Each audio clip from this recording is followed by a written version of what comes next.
जय जगन्नाथ बंधुगण सर्वप्रथमे आपणको 2026 नववर्षर हार्दिक अभिनंदन। एही 2026 वर्षटी आपणक पई मंगलमय हो। बंधुगण आजिर भिडियो रे आमे जानिबा 2026 वर्षटी कुंभ राशिर व्यक्ति विशेष मानक पई किपरि कटिब से विषय रे। बंधुगण एही वार्षिक राशि फल वैदिक ज्योतिष शास्त्र एवं ग्रहंक स्थिति और गोचर गणना को नहीं आधारित।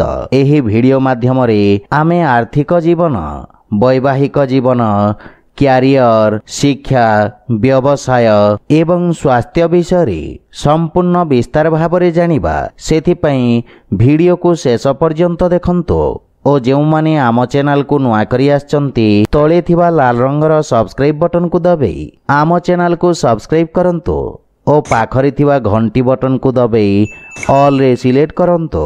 काहेकि ना आमे अपलोड करिथिबा प्रत्येक वीडियोर नोटिफिकेशन आपण सर्वप्रथमे पाई परिबे। बंधुगण कुंभ राशिर व्यक्तिंक पई 2026 वर्षटी किछि क्षेत्र रे सकारात्मक परिणाम प्रदान करिबो एवं किछि क्षेत्र रे नकारात्मक परिणाम प्रदान करिबो। ग्रहंक प्रभाव कारणरू आपणक जीवन रे परिवर्तन आसीबो।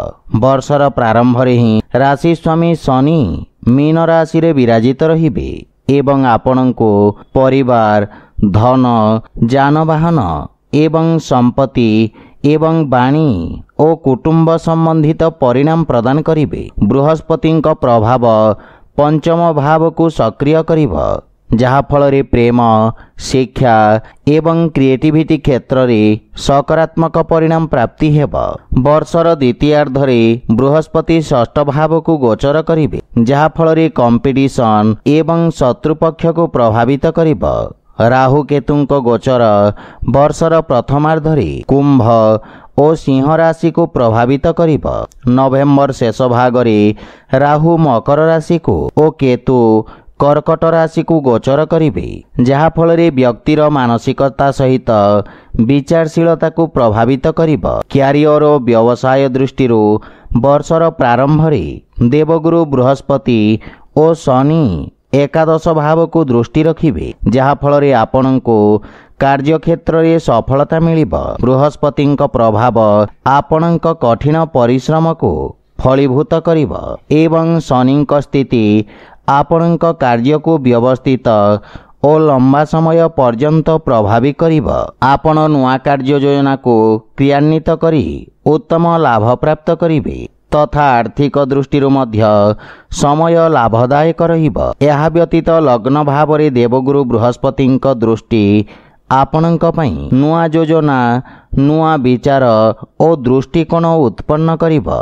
आपणक कार्यशैली रे परिवर्तन देखिबाकू मिलिबो एवं आपणको निज क्यारियर क्षेत्र रे किछि नुआ करिबार प्रेरणा मिलिबो।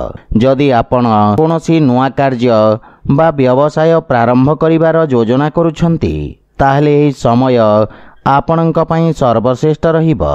आपणक सृजनात्मकता एवं नेतृत्व क्षमतारे मध्य वृद्धि घटिबो। राहुंक प्रभाव विशेष करी आपणक लग्न भाव रे रहिबो, जहा फल रे आपण अधिक व्यस्त रहिबे एवं आपण विभिन्न क्षेत्र रे कार्य करिबा पई प्रस्तुत रहिबे। 2 जून परे बृहस्पतिंक षष्ठ भाव को गोचर परे आपणको क्यारियर तथा कार्य क्षेत्र रे अधिक सफलता प्राप्ति हेबो।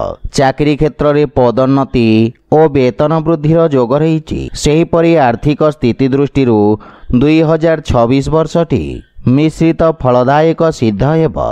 वर्षर प्रारंभ रे आपणक व्यवसाय और आयर स्रोत रे वृद्धि घटिबो।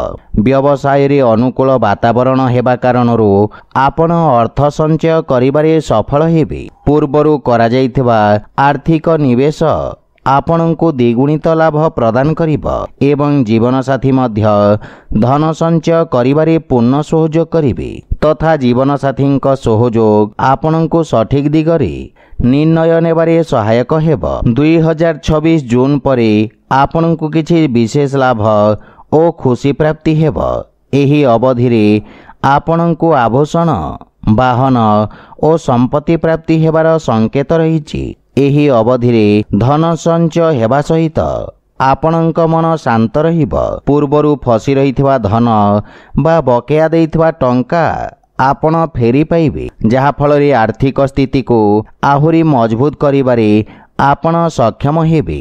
ପରିବାରରେ ଏହି ବର୍ଷ କୌଣସି ଶୁଭ କାର୍ଯ୍ୟ ହେବାର ସଂକେତ ରହିଛି। ପାରିବାରିକ କାର୍ଯ୍ୟ ଏବଂ ଧାର୍ମିକ କାର୍ଯ୍ୟରେ ଆପଣ ଧନ ଖର୍ଚ୍ଚ କରିବେ, କିନ୍ତୁ ଜୁଲାଇ ପରେ କିଛି ଅତିରିକ୍ତ ଖର୍ଚ୍ଚରେ ବୃଦ୍ଧି ଘଟିବ।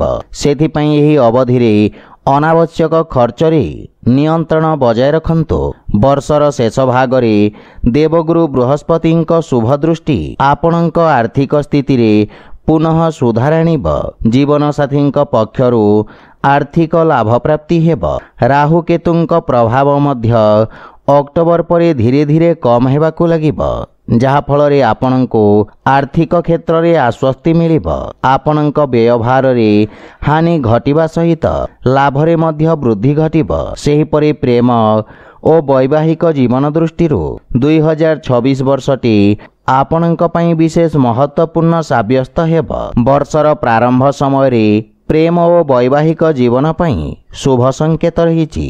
ଦେବଗୁରୁ ବୃହସ୍ପତିଙ୍କ ପଞ୍ଚମ ଭାବରେ ପ୍ରଭାବ ହେବା କାରଣରୁ ଏହି ସମୟ ଆପଣଙ୍କ ପ୍ରେମ ଜୀବନରେ ସକାରାତ୍ମକ ପରିବର୍ତ୍ତନ ଆଣିବ ଏବଂ ଜୀବନସାଥୀଙ୍କ ସହିତ ସମ୍ବନ୍ଧ ଆହୁରି ମଜବୁତ ହେବାକୁ ଲାଗିବ।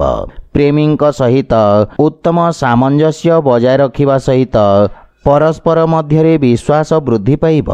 ବୃହସ୍ପତିଙ୍କ ଶୁଭ ପ୍ରଭାବ କାରଣରୁ ନୂଆ ସମ୍ପର୍କ ମଧ୍ୟ ସ୍ଥାପିତ ହେବ। ଆପଣଙ୍କ ଜୀବନରେ ନୂଆ ପ୍ରେମ ଭାବ ଉତ୍ପନ୍ନ ହେବ ଏବଂ ଆପଣ ପ୍ରେମୀଙ୍କ ସହିତ ସମୟ ବିତାଇବାରେ ଆଗ୍ରହୀ ହେବେ। କିନ୍ତୁ ସପ୍ତମ ଭାବରେ ରାହୁ କେତୁଙ୍କ ପ୍ରଭାବ ଆପଣଙ୍କ ବୈବାହିକ ଜୀବନକୁ କିଛି ପ୍ରଭାବିତ କରିବ, ଯାହାଫଳରେ ଦାମ୍ପତ୍ୟ ଜୀବନରେ କିଛି ଅସନ୍ତୋଷର ଭାବନା ଉତ୍ପନ୍ନ ହେବ ତଥା ସମ୍ବନ୍ଧରେ କିଛି ଭ୍ରମ, ମତଭେଦ ବା ଛୋଟ ଛୋଟ ବାଦବିବାଦର ସ୍ଥିତି ଦେଖିବାକୁ ମିଳିବ। ସେଥିପାଇଁ ପରସ୍ପର ମଧ୍ୟରେ ଉତ୍ତମ ସାମଞ୍ଜସ୍ୟ ବଜାୟ ରଖିବା ସହିତ ନିଜ ନିଜ ଭିତରେ ସମସ୍ୟାର ସମାଧାନ କରିବାର ପ୍ରୟାସ କରନ୍ତୁ। 25 ନଭେମ୍ବର ପରେ ରାହୁ କେତୁଙ୍କ ଗୋଚର ବୈବାହିକ ଜୀବନରେ ଆସୁଥିବା ସମସ୍ୟାରେ ସୁଧାର ଆଣିବ ଏବଂ ଧୀରେ ଧୀରେ ସ୍ଥିତି ପୁନଃ ସାମାନ୍ୟ ହେବାକୁ ଲାଗିବ। ପରସ୍ପର ମଧ୍ୟରେ ବୁଝାମଣା ଓ ସହଯୋଗର ଭାବନା ବୃଦ୍ଧି ପାଇବ ତଥା ଜୀବନସାଥୀଙ୍କ ସହିତ ଆପଣ ଅଧିକ ସମୟ ବ୍ୟତୀତ କରିବାର ପ୍ରୟାସ କରିବେ।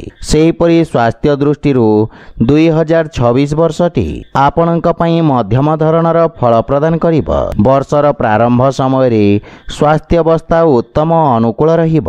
ଦେବଗୁରୁ ବୃହସ୍ପତିଙ୍କ ଲଗ୍ନ ଭାବକୁ ଦୃଷ୍ଟି ଆପଣଙ୍କ ସ୍ୱାସ୍ଥ୍ୟାବସ୍ଥାକୁ ମଜବୁତ କରିବ ଏବଂ ଆପଣ ଆତ୍ମବିଶ୍ୱାସରେ ପରିପୂର୍ଣ୍ଣ ରହିବେ। କିନ୍ତୁ ଲଗ୍ନ ଭାବରେ ରାହୁଙ୍କ ଉପସ୍ଥିତି କାରଣରୁ ଶୁଭ ଓ ପାପ ଗ୍ରହଙ୍କ ପ୍ରଭାବ ପକାଇବ। ଗୁରୁଙ୍କ ପ୍ରଭାବ ଶାରୀରିକ ଓ ମାନସିକ ସ୍ଥିତିକୁ ସ୍ଥିର ରଖିବାରେ ସହଯୋଗ କରିବ, କିନ୍ତୁ ରାହୁଙ୍କ ପ୍ରଭାବ ମାନସିକ ଚିନ୍ତା, ଭ୍ରମ ଏବଂ ଭ୍ରମର ସ୍ଥିତି ଉତ୍ପନ୍ନ କରିବ, ଯାହାକି କାର୍ଯ୍ୟକ୍ଷେତ୍ରରେ ମଧ୍ୟ ପ୍ରଭାବିତ କରିବ। ସେଥିପାଇଁ ସ୍ୱାସ୍ଥ୍ୟାବସ୍ଥାର ବିଷୟ ଧ୍ୟାନ ରଖନ୍ତୁ।